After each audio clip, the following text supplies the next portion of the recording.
하나님의 은혜와 평강이 성도 여러분과 함께하길 바랍니다. 2026년 새해가 되었습니다.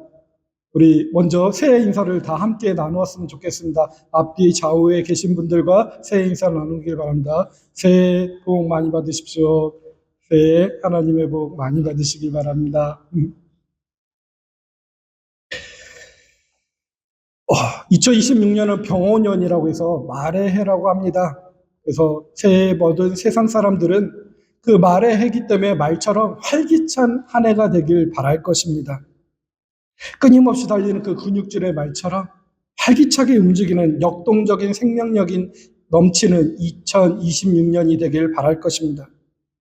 새해 첫 주에도 오늘 우리가 예배를 드리는 이유도 하나님께서 그런 복을 주시면 좋겠다라는 마음으로 이 자리에 나와 예배를 드릴 겁니다. 그러면서 오늘 주었던 첫 번째 말씀, 예레미야 말씀은 우리에게 기막힌 복의 장면들을 허락해 주십니다. 12절부터 보시면 그 뒤로 이어지는 말씀들이 우리에게 주시는 복의 말씀들입니다. 그들의 마음은 물된 동상 같아서 다시는 기력을 잃지 않는다고 합니다. 그때가 되면 처녀가 춤을 추며 기뻐하며 젊은이와 노인들이 함께 즐거워할 것입니다. 2026년이 슬픔을 기쁨으로 바꿔놓고 위로받는 해, 근심에서 벗어나 기뻐하는 해, 내가 기름진 것으로 제사장들의 마음을 흡족하게 하는 해, 내 좋은 선물로 내 백성들을 만족하게 되는 해, 이런 해가 될 거라고 말씀을 바로 받아들일 수 있습니다. 그런데 이 말씀을 또 깊이 묵상해 보면 예수님이 오시기 전 그 오래전부터 하나님께서 이스라엘 백성들에게, 하나님을 믿는 백성들에게 하신 약속입니다. 이스라엘 역사 속에서 이러한 복을 누리면서 살았던 해가 언제였는지, 아니면 우리 인생으로 돌아봅시다. 내가 하나님의 약속을 믿고 살았는데 오늘 예레미야가 하신 그 약속의 말씀처럼 내 삶이 이러한 기쁨의 한 해로 쭉 살아왔던 한 해가 언제였는지 묵상해 보면 찾아보기가 좀 힘듭니다. 언제 이런 해를 보낸 적이 있지? 내 삶 속에서 이런 경험이 없기 때문에 이 약속이 믿겨지지 않는 사람들도 참 많습니다. 그냥 성경 구절일 뿐이지 내 삶 속에서 언제 이루어졌나라고 생각됩니다. 그래서 오늘 우리는 이 주어진 새 본문을 통해서 이런 하나님이 주어지는 물된 동상 같다는 삶이 어떤 삶이고, 그리고 내가 찾고자 하는 복이 무엇인지 한번 깊이 묵상하는 시간이 되길 바라는 것입니다.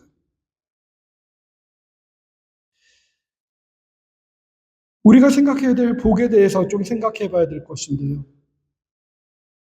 세상 사람들에게 복은 조건입니다. 주어진 것들이죠. 하지만 신앙인들에게 주어진 복의 개념은 곰곰이 따져보면 저는 분위기, 조건보다는 어떠한 환경이라고 표현하고 싶습니다. 조금 더 정확히 표현하자면 삶의 기후라고 표현하고 싶습니다. 비가 오든 눈이 오든 변하지 않는 지표면의 온도처럼 어떠한 상황 속에서도 내 영혼을 감싸고 있는 존재의 분위기가 바로 복이 아닐까 묵상해 봅니다. 생각해 보십시오. 마음의 기후가 따뜻한 사람은 비바람이 불어와도 넉넉하게 살아갑니다. 하지만 마음의 기후가 냉랭한 사람은, 상처받아서 아주 날카로운 사람은 아무리 금송아지를 품고 있어도 늘 팍팍한 삶을 살아갑니다. 오늘 예레미야는 내 복으로 내 백성을 만족하게 하리라 라고 말씀하시며 약속을 전합니다. 저는 그것이 우리에게 무엇을 조건을 만족시켜주고 우리에게 무엇을 준다는 것이 아니라 우리의 삶의 기후를 바꿔주시겠다라는 약속의 말씀으로 들립니다. 또한 우리의 심령을, 마음을 물된 동상같이 갖겠다고 하십니다. 그래서 물된 동산을 한번 상상해 봅니다. 우리가 사는 캘리포니아의 풍경으로 이 물된 동산의 풍경을 번역해 본다면 그냥 스프링클러의 시스템 정도가 아닐까 생각합니다. 우리 주변에 있는 조경수들 늘 잘 커 있고 입이 푸릅니다. 매일 정해진 시간마다 조용히 올라와 마당을 적셔주는 스프링클러 때문에 사막 같은 이 땅에서도 푸른 잔디와 꽃을 즐기며 안락한 물된 동산과 같은 삶을 살아갑니다. 근데 여러분, 여기서 우리는 좀 깊이 묵상해 봐야 됩니다. 예전에도 한번 말씀드린 적이 있는데요. 캘리포니아의 조경수들은 이 안락한 물된 동산 같은 스프링클러가 주는 편안함 때문에, 안락함 때문에 뿌리를 깊게 내리지 않습니다. 그냥 물 땅 위를 적셔주는 그 물 때문에 뿌리가 넓게 퍼져 있기만 하면 됩니다. 땅에서 얻어지는 물이 없죠. 겉은 푸르지만 사실은 외부에서 공급에만 전적으로 의존하는 나약한 생명력의 조경수들입니다. 언제 증명이 되나요? 산타하나 강풍처럼 12월이나 1월에 비바람이 많이 불어올 때 그 조경수들은 쉽게 뿌리가 뽑혀버립니다.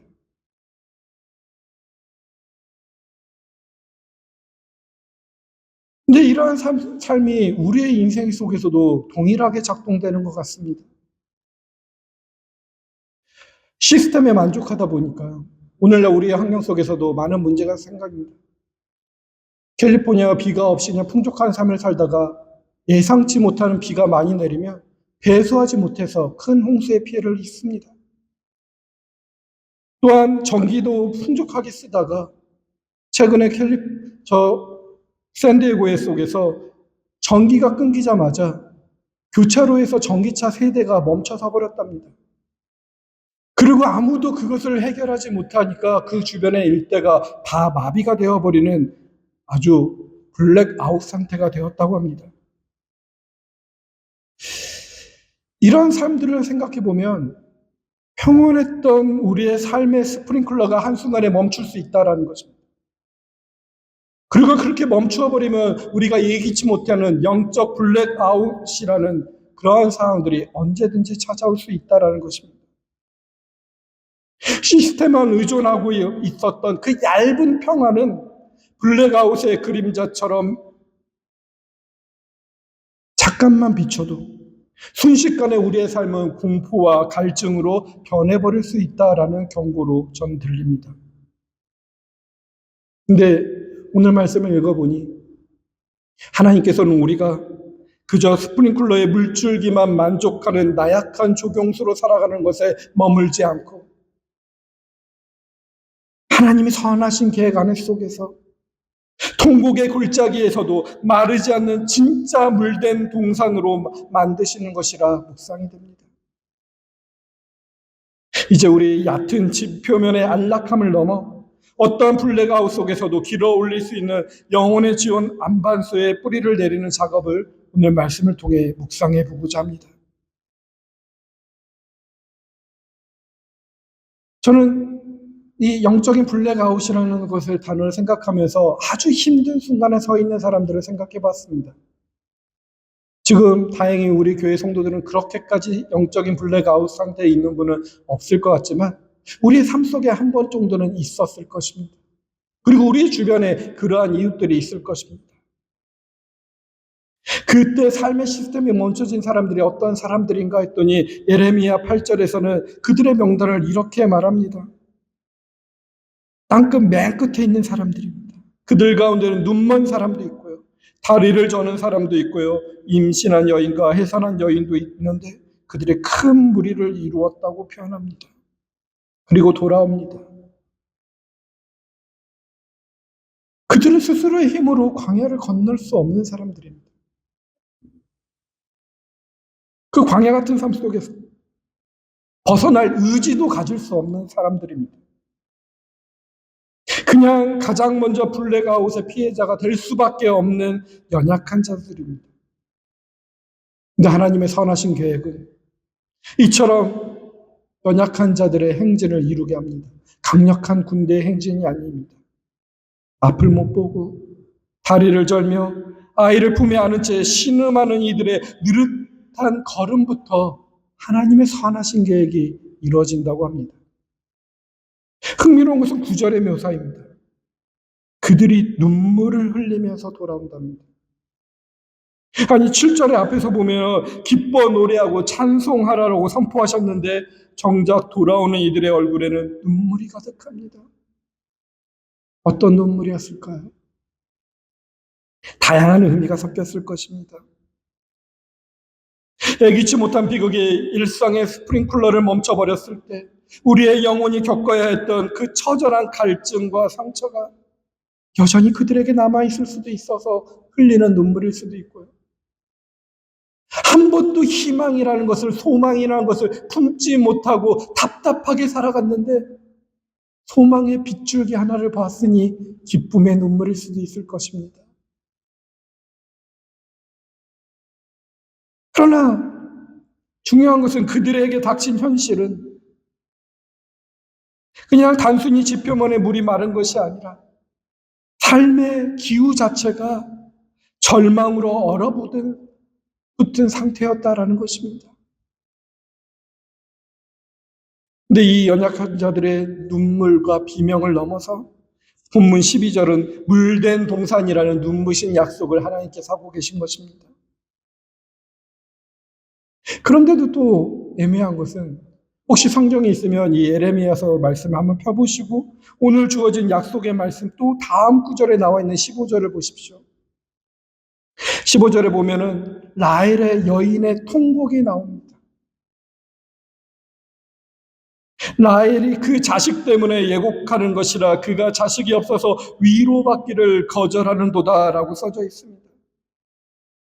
본문의 맹인, 절뚝박이, 임산부들이 겪는 오늘의 고통이 극대화된 현상이 바로 15절의 그 라헬의 울음입니다. 그녀가 위로를 거절하는 이유는 세상이 주는 얕은 방식으로는 도저히 메울 수 없는 근원적인 블랙아웃을 경험했기 때문입니다. 2026년부터는 제가 말씀을 조금 더 이해할 수 있도록 성경 말씀 다음에 하나의 그림들을 올려보려고 노력할 것입니다. 그래서 오늘 성경 구절 다음에 그림이 하나 있을 것입니다. 이번 주 명화라고 해서 그림을 하나 올려놨는데요. 이 주보에 실린 그림은 피터 파울 루벤스라는 분이 17세기 1600년도에 죄 없는 아이들의 학살이라는 그림입니다. 이 그림의 화가가 가운데 검은 여인을 라헬로 표현해서 그림을 그린 것입니다. 구절에서 울며 돌아왔던 그 이들의 비통한 현장을, 라헬의 울음의 현장을 한번 시각화해서 표현한 것입니다. 화면 중앙에 검은 상복을 입고 피 묻은 베네 쪼고리를 높이 든 여인이 라헬로 상징한 것입니다. 루벤스는 이 여인을 불행한 유럽이라고 불렀는데요. 이는 17세기에 30년 유럽 전쟁의 비극이자 세계 곳곳에서 많은 이들이 겪는 참혹한 사회적 블랙아웃을 고발하는 상징이기도 합니다. 그녀는 피 묻은 처는 하나님 이 연약한 자들의 비명을 듣고 계십니까? 라고 묻는 구절의 강구와 맞닿아 있는 장면이죠.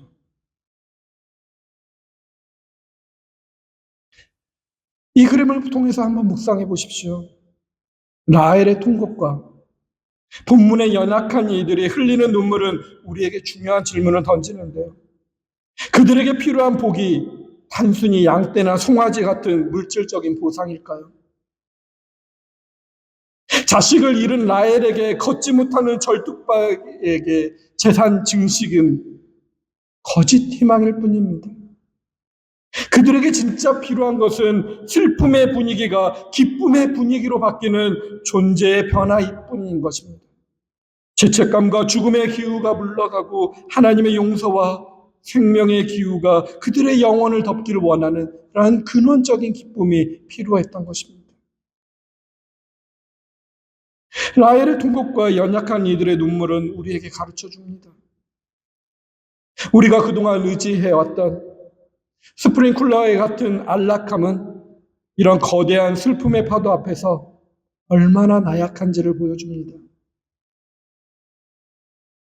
캘리포니아의 적용수가 얕은 뿌리 때문에 블랙아웃 시기에 금방 쓰러지듯이 외적 조건에만 만족했던 신앙은 이런 통곡의 현실을 마주할 때 여지없이 무너지게 되는 것입니다. 여러분들의 신앙은 어떤지 오늘 주어진 말씀과 그림을 한번 깊이 묵상하면서 돌이켜보길 바랍니다. 그러면서 우리는 이런 질문을 던질 수 있습니다. 위로받기를 거절하는 이 통곡의 자리에서 어떻게 다시 물된 동산의 생명력을 회복할 수 있을까? 그 방법은 무엇일까? 미리 말씀드리지만 그 해답은 지면에 물을 더 트는 것이 아닙니다. 물을 지면에 더 풍성하게 스프링클러를 강하게 트는 것이 아니라는 것입니다. 그 해답은 어두운 속을 뚫고 내려가 영원히 마르지 않는 지하 안반수, 즉 예수 그리스도라는 로고스에 닿는 뿌리의 사투에 있다고 저는 묵상합니다. 그 뿌리의 사투에 대해서 조금 더 우리 함께 생각해 보겠습니다.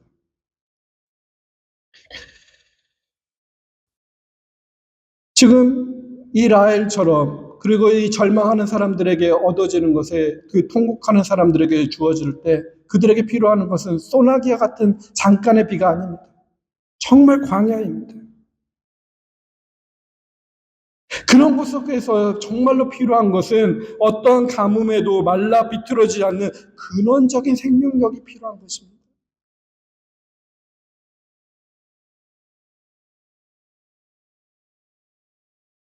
지금 계속해서 적용서를 말씀드리는데 이 캘리포니아의 적용서는 그 어떤 나무도 땅속 깊이 뿌리를 내리지 않습니다.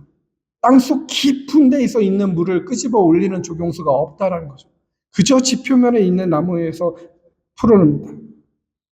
그런데 겉으로는 화려하지만 아주 나약합니다. 그런데 이걸 돌이켜보면 우리의 신앙도 이렇다라는 것입니다.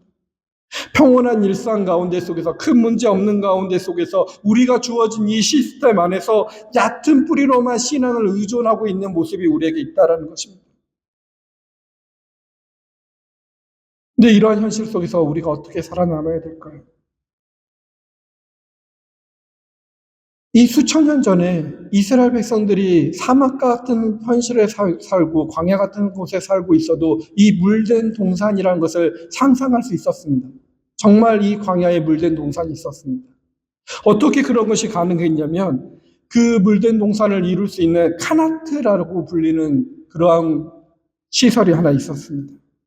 척박한 사람의 나눴던 그 지혜인데요. 지하 수로 시스템이 있었습니다. 사막의 뜨거운 태양 아래 속에서 물을 지표면 위에 올려봐야 50도가 넘는 온도 속에서 물은 금방 말라버립니다. 그래서 그들은 물을 지키기 위해서 산맥 및 지하 깊은 곳에 굴을 뚫어 지상에서 보이지 않는 지하의 길을 만들고 산맥에서 흐르는 그 물을 카나트라는 수로를 통해서 물을 흐르게 했답니다. 증발할 걱정도 없고 오염될 걱정도 없는 그 지하의 물길은 어떠한 폭염 속에서도 마을의 동산을 푸르게 유지할 수 있는 생명줄로 만들었다는 것입니다. 즉 진짜 물된 동산은 위에서 쏟아지는 물이 아니라 그 근원 아래 속에서 끌어올리는 안반수에 있었다라는 것입니다. 그러니 우리의 신앙 속에서 그 안반수에 접속하기 위해서는 어떤 일을 해야 될까요?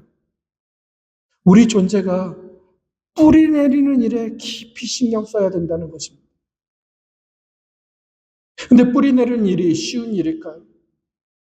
뿌리 내리는 일은 결코 광장에서 남들에게 보여주는 행위가 아닙니다. 그것은 아무도 보지 않고 캄캄하고 어둠 속에서 홀로 버리는 사투입니다.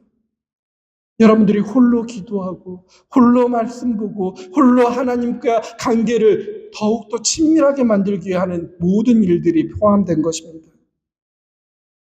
뿌리는 눈앞에 보이지 않아도 저 아래 분명히 생명의 근원이 있다는 약속을 믿고 묵묵히 어둠을 밀어내며 아래로 뻗어가는 것입니다. 이처럼 우리의 신앙도 삶의 블랙아웃이라는 어두운 흙 속에서 오직 하나님의 말씀이 살아있다는 신뢰 하나로 기도의 뿌리를 내리는 보이지 않는 싸움을 해야 하는 것입니다.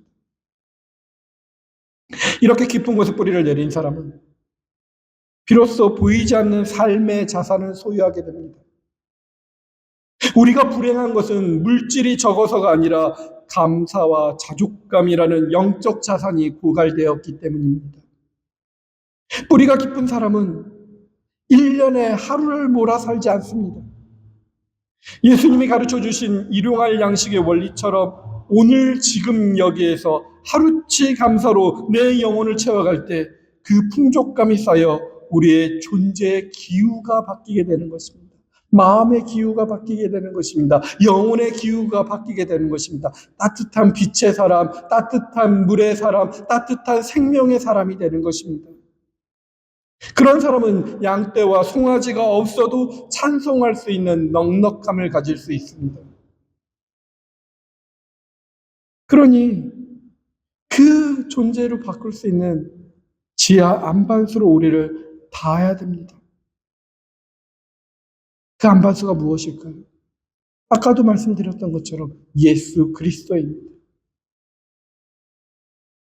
그 예수 그리스도, 요한복음 1장에 봤더니 오늘 주어진 말씀 속에서 로고스라고 정의합니다.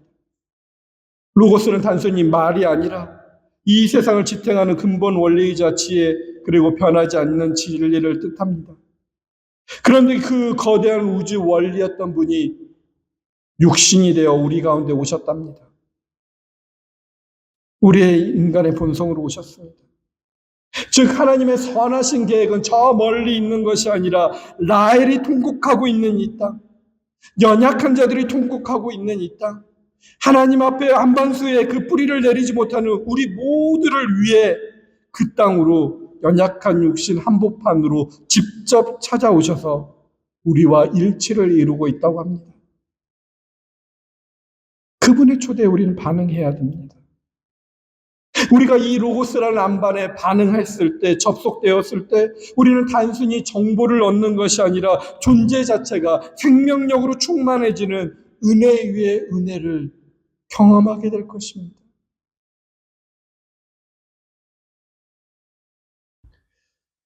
근데 에베소는 왜 예수 그리스도께서 그런 안반수가 되어야 되셨을까라는 말씀을 우리에게 또 풀어서 설명해 줍니다. 에베소서 1장 오늘 주어진 말씀을 묵상해 보면 이것이 우발적인 위기 탈출용 계획이 아니라 하나님이 이 땅의 기초를 놓으시기 전부터 준비하신 설계라고 표현합니다. 하나님은 우리가 사막 같은 세상에서 블랙아웃을 겪을 것을 미리 아시고 이미 창세 전부터 우리를 그리스도 안에서 선택하여 하나님의 자녀 삼기로 미리 계획하셨다는 것입니다. 우리가 땅속 깊이 뿌리를 내린다는 것은 단순히 과거의 어느 한 시점으로 가는 것이 아니라 이 세상이 만들어지긴 전부터 나를 품으셨던 하나님의 그 영원한 계획에 맞닿는 일이라는 것입니다. 이처럼 로고스라는 생명수와 선하신 계획이라는 설계도가 만날 때 우리의 삶에 근본적인 기후 변화가 일어납니다. 구원이라는 것이 단순히 환경이 좋아지는 것이 아니라 로고스의 빛을 통해서, 로고스의 그 생명수를 통해서 나의 존재의 분위기가 바뀌는 것이라고 저는 고백하고 싶습니다. 그러면 죄사함이란 죄책감의 기후가 용서의 기후로 바뀌는 것이고, 영생이라는 것은 죽음의 분위기가 생명의 분위기로 완전히 전환되는 것입니다. 지표면의 온도는 여전히 영하일지라도 지하 안반수에 기어 올린 로고스의 생명이 내 심령에 흐를 때 우리의 존재는 따뜻한 봄날의 기후를 머금은 물된 동산으로 회복되는 것입니다. 2026년 오늘 우리에게 그러한 복된 자리로 주님께서 초대하셨다고 저는 믿고 있습니다. 그러니 여러분들의 삶의 방식을 예수 그리스도께 뿌리내리는 일에 더욱더 집중하십시오. 그리고 그 뿌리 내려서 예수 그리스도와 하나 되시고 그 생명수로 인해서 여러분들의 마음의 분위기와 삶의 분위기와 영적인 분위기가, 삶의 기후가 변화되는 것을 경험하십시오. 그리고 여러분 주변 속에서 라헬처럼 통곡하는 이웃이 있다면, 그리고 오늘 말씀 속에서 그 삶의 기후의 변화를 아직 느끼지 못하는 이웃이 있다면 그들에게 생명수가 있음을, 그 복음을 전하시길 바랍니다. 이것이 2026년 하나님께서 미리 우리를 위해 준비해 두신 내 복으로 내 백성을 만족하게 하리라는 선하신 계획의 완성이 아닐까 묵상해 봅니다. 이제 2026년 한 해를 향해 붉은 말처럼 거침없이 질주하는 저와 여러분이 되길 바랍니다.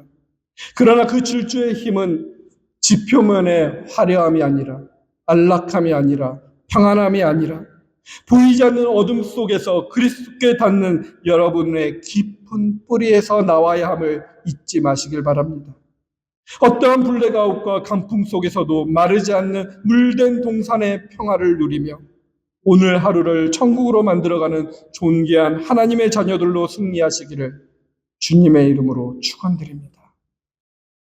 태초부터 우리를 향한 선하신 계획을 품고 계신 하나님 아버지, 오늘 주신 말씀을 통해 우리가 그동안 얼마나 얕은 지표면의 안락함에만 길들여진 나약한 조경수였는지 깨닫습니다. 삶의 스프링클러가 멈추고 예기치 못한 블랙아웃이 찾아와도 당황하지 않을 수 있는 것은 우리의 뿌리가 영원한 안반수이신 로고스 예수 그리스도께 다 있기 때문임을 고백하고 싶습니다. 주님, 간구와 없기는 2026년 한 해 동안 우리가 보이지 않는 삶의 자산을 허락해 주시옵소서. 하루치의 양식에 감사하며 오늘을 흡족하게 살아가는 자들이 되게 하여 주시옵소서. 그리하여 우리의 존재의 분위기가 슬픔에서 기쁨으로, 절망에서 소망의 기후로 근본적으로 바뀌어 라헬의 통곡이 흐르는 세상 한복판에서도 마르지 않는 물된 동산의 생명력을 흘려보내게 하여 주옵소서. 우리의 영원한 생명수 되시는 예수 그리스도의 이름으로 기도합니다. 아멘.